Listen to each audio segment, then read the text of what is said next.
Yo, what's up? Basic Gemini here, and we're back with another video. Today, we'll be reacting to Casual Geographic. Now, we need some education out here. Especially for y'all.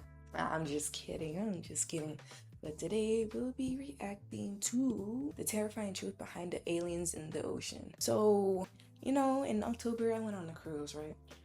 And most of the time I was thinking, some people be jumping off, going overboard in the dark. You don't know what's in the ocean. We do know what's in the ocean, but I don't know, bro. I'm not going in the ocean unless it's at shore, by the beach, at the beach. But I'm not going in snorkeling. I'm not going in a submarine, first off, because there's more sea than land, okay? And we don't know what's down there, like down there. Like, we know there's sharks, octopus, and stuff like that, piranhas, whatever. What alienated creature? There's definitely aliens on this planet, but we're gonna get into it. You know, Satan was onto something, just not sobriety, when he let his sketchbook get uploaded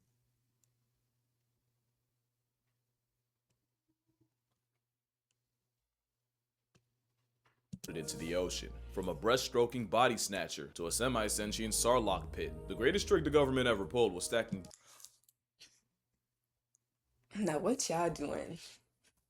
Just, chilling on the beach, getting a suntan. Here comes this thing just crawling up your leg and just start sucking the blood out your leg. What y'all doing? Billions on billions of dollars expanding into space before reconciling with the ET-ish already in our face. The Sea Star and his freak show of a family is a gross out body horror Sea Star can be that big?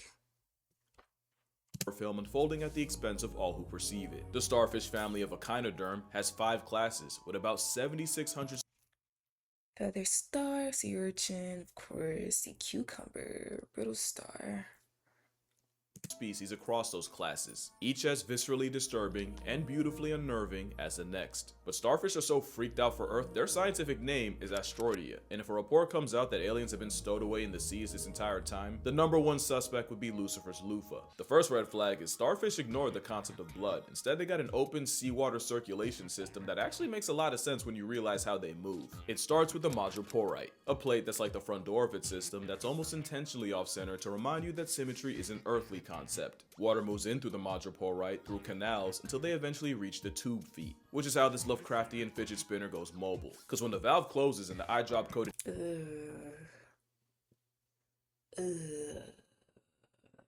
ampulla contract, it shoots water into the tube feet and forces them to extend. And when the extended tube foot hits a hard surface, the center retracts, forming a seal that only breaks when it's That shit looks like bacteria. time to move on and stick to something else. Thousands of tube feet doing this dance is how a sea star can move faster than a facehugger ever should. Maybe that wouldn't be as disturbing if sea stars couldn't also see. Starfish have eyes. It's just that if he were real, he'd be standing on them. We've known that starfish have eyes at the end of their arms for 200 years. The question is, what is sight to an animal without a brain? Likely something beyond our comprehension. Kinda like the time someone told me blind people don't just see black, they just see nothing. I went nonverbal for 5 minutes fumbling with the concept. It's believed that sea stars don't see the But what is nothing? How can you see nothing? Wouldn't it'll be black, right? I don't care. world like you and me. Instead, they see the world in lights, darks, and shadows. One experiment tested this by going to a reef in Japan and pretty much circumcising their eyes with scissors. After that, they took the eyeless sea stars and those that didn't get theirs lobbed off and placed them away from their reef home base. The result was the uncut starfish immediately booked it to the reef, while the eyeless ones were left Stevie wondering about the next move. It was also found that even starfish living where sunlight isn't a concept can see, and out of the 13 species pulled out of the deep sea, all but one of them had eyes, including Novadinia americana, which has giant pupils and arguably the best vision of this predatory polygon. And like Mardi Gras, they would flash whenever excited, except instead of flesh, they'd flash light. In fact, some deep sea stars are bioluminescent bioluminescent, and many believe that this brainless mess of impulses can communicate through that light. Now let's talk about that lack of a brain, because that honestly makes everything Satan Squishmallow does creepier. Instead of a brain, the sea star has a tangled ring of makes everything Satan Squishmallow does creepier.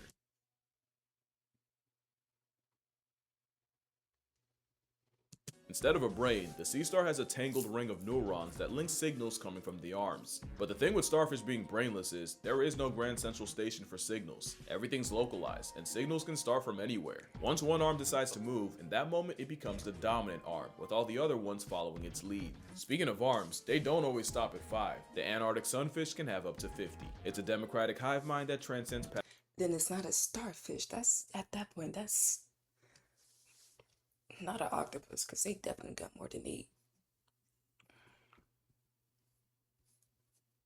What the fuck is this, bro? That's the need for thought. Sea stars are like aliens that have been hiding in our faces for 500 million years, and the only thing we have in common is as deuterostomes, both starfish and people start life the same way they live most of it. As an asshole. And there's no time a starfish identifies more than when it eats, because the way they feed was straight up ripped out of a scene from Meat Canyon. The best way to describe how horrific nature made this bottom feeder is Yo, what's going on here? Meat Canyon, what's going on? out of a scene from Meat Canyon. The best way to describe how What's happening here? What's going on? horrific nature made this bottom feeder is to describe what it's like to be hunted by one. Patrick, do you know how sea stars feed SpongeBob? Oh, look at the stitches. Imagine minding your business when an almost animatronic manifestation of greed pulls up on you and slaps an arm on your face, before then using hundreds of suction cup tube feet to pull your jaws apart and force your mouth open. And not only are starfish way stronger than they should be, your jaw would get tired before he does, and the moment your muscles give and allow half a millimeter of an opening, the starfish would then casually eject its stomach out of its mouth and shove it down your throat, just to release enzymes to cook you alive and basically digest you from the inside. You'd probably scream if you didn't already get your lower jaw dissolved. The last thing you'd see is the external stomach blanketing you in a corrosive embrace before dragging you back to its gaping maw with the now half-digested concept of you. The sea star is the apex predator of a Stephen King wet dream that'll eat mollusks like mussels and clams. And like I said, that involves using brute force to divorce the two halves of the shell until the muscles give out, which might just make it the worst persistence hunter, cause imagine playing tug-of-war with an animal with no working concept of tired and where giving up just 1/10 of a millimeter can get your insides turned into soup. And we're talking about a predator that'll spend not just hours, but days pulling a clam apart. They'll also eat sponges like they're coral cotton candy, and I don't think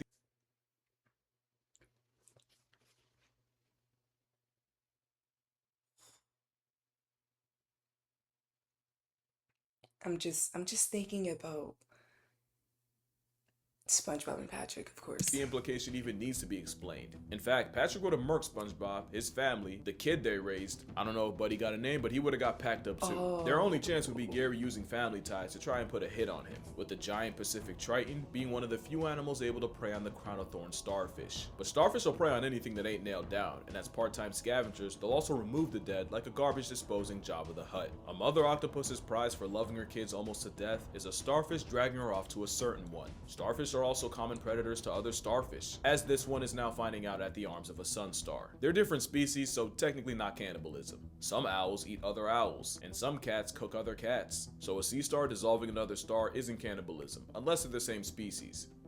Which they also do, by the way. 2 researchers wanted to find out just what would happen if a bunch of baby sea stars were introduced to a possibly predatory crab. They never would, because Okay, but owls eating other owls, that's definitely cannibalism. the sea stars started eating each other before the crab even got involved. Imagine the Joker pulling up to find the hospital already got leveled by a receptionist. There's a good chance this friendly fire is how a starfish can even the odds when they're just one of millions of eggs that get spawned. Because an animal with no conscience is physically incapable of finding a to give, which is why the Australian government had to go to war against them. It'll never not be Australia. The crown of thorns starfish is an unhinged pincushion that has been eating the literal life out of reefs. The Great Barrier Reef Reef is one of the most biodiverse spots on the planet, and in the last 30 years, 42% of its coral has disappeared because of the Devil's Tiara. The response was over 250,000 thorn demons were perp walked off the census, with them getting one shot of vinegar. Apparently, vinegar has a 100% kill rate against a starfish, and just one injection causes them to fall apart. It means one shot of vinegar can do what used to take multiple injections, and can speedrun their downfall, with trained divers erasing as many as 1,000 living thorns in just one 40-minute dive, which you could be fooled into feeling bad for if the crown of thorns wasn't also a threat to people. Starfish contain saponins, a detergent-y type of chemical that foams if you shake it in a bucket. If a starfish's spines enter your body, a mess of saponin does too, and can cause not only extreme pain, bleeding, and swelling.